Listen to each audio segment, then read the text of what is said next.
Hi everyone, Jon Mitchell here, and this is another edition of the Mayor's Weekly Update. Couple of things I wanted to say right up front. First off, Paul Walsh, the longtime district attorney here in Bristol County, passed away this week at the age of 70, very unexpectedly.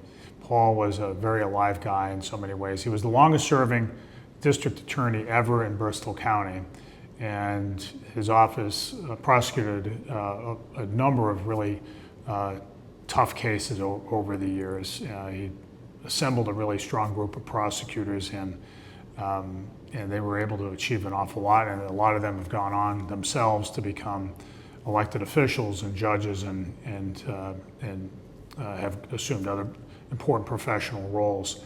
But most of all, I want to send my condolences out to the Walsh family. I think Paul had committed himself to public service. He was a student of history.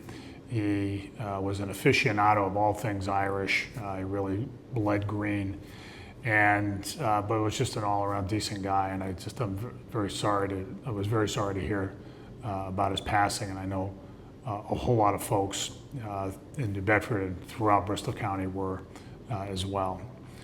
The second thing I want to talk about is also in a law enforcement vein, is that we announced this week that we are extending the contract of Paul Oliveira, our chief of police, who's been our chief of police for the last 3 years and was deputy chief for 5 years before that. But Paul's done a great job. He has continued to work on pushing down on the city's crime rate, and has been very successful over time at a time when the department's ranks have been severely depleted.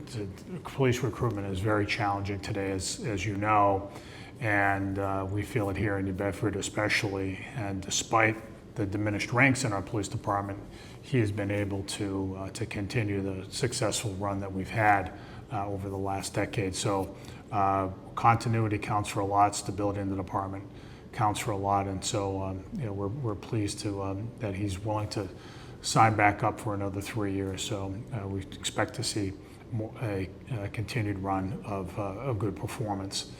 The last thing I just want to say, it's summertime and there's a whole lot to do. Whaling City Festival this weekend, the Summer Sound Series every Friday night downtown this summer, with the exception of Feast Weekend. Everybody will be up in the North End that week, but with that exception, we have it here downtown and it's going great. And then next week we have 50s Night, which is a fabulous celebration, and I really want to thank WBSM and a number of others who've gotten behind it to see it continue. So many kudos to them, but overall it's been a real good success, and we're pleased to bring it back again this year. So with all that, this has been the Mayor's Weekly Update. We will see you next week.